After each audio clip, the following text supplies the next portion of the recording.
Cabin mate 24 hours study hall and work space mobile app download చేసుకుని ఇప్పుడే మీ cabin book చేసుకోండి.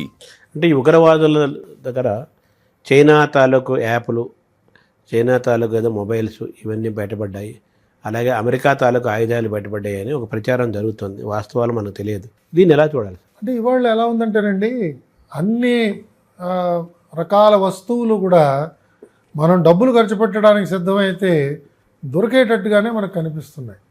ఎందుకంటే అందరి యొక్క ప్రథమ ధ్యేయం కూడా ఎలా వర్తకం పెంచుకోవాలి, డిఫెన్స్ ప్రోడక్ట్స్ ఎన్ని అమ్ముకోవాలి, ఎన్ని చోట్ల యుద్ధాలు వాళ్ళు ప్రేరేపిస్తున్నారు అన్నది కూడా దాని మీద చాలా గొప్ప వ్యాసాలు మనం చదువుతూ వచ్చాం. అమెరికా దేశం కానీ, చైనా దేశం కానీ, బ్రిటన్ కానీ, ఫ్రాన్స్ కానీ, ప్రపంచ దేశాల్లో యుద్ధ వాతావరణాన్ని పెంచడం వల్ల వారి కర్మాగారాలకు కావాల్సిన ఆర్డర్లు వస్తున్నాయి, అందుకు వాళ్ళు చేస్తున్నారు అని కూడా మనం చాలా సందర్భాల్లో వింటున్నాం.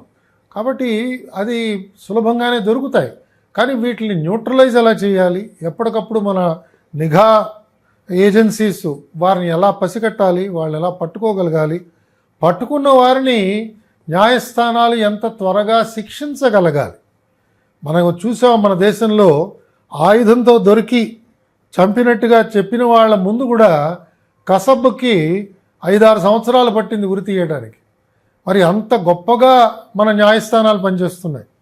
ఈ విధంగా చేయడం వల్ల ఏమవుతుందంటే అందరికీ కూడా ఒక రకమైన నమ్మకం వచ్చేసింది. మనం ఏ తప్పు చేసినా కూడా 5-6 సంవత్సరాలు ఇబ్బందే లేదు, దాని తర్వాత చూసుకుందాం. ఎవరైనా ఒక పలుకుబడి ఉన్న వకీల్ని పెట్టుకున్నామంటే ఆయన ఇంకొన్నాళ్ళు నడిపిస్తాడు అనే ఒక ఆలోచనతో ఇవాళ ఈ ఉగ్రవాదం వైపు ఆకర్షితులై కొంతమంది వెళుతున్నారన్నది కూడా మనం చదువుతున్నాం ఇక్కడ అక్కడ. ఇది ప్రమాదకరమైన పరిస్థితి. ఇలాంటి తప్పిదాలు చేసేవారికి స్పెషల్ కోర్ట్స్ లాగా పెట్టి స్పెషల్గా ప్రాసిక్యూషన్ తీసుకొచ్చి ఎంత త్వరితగతిన మనం చేయగలిగితే, ఈ మధ్యకాలంలో మనం అభయ కేసులో ఎలాగైతే చేశామో ఆ విధంగా చేయగలిగితే కొంత భయం వస్తుంది ప్రజల్లో, పౌరసత్వం మీద గౌరవం ఏర్పడుతుంది. సుమన్ టీవీలో మీ పర్సనల్ అండ్ బిజినెస్ ప్రమోషన్స్ కోసం కింది నెంబర్కి కాంటాక్ట్ చేయండి.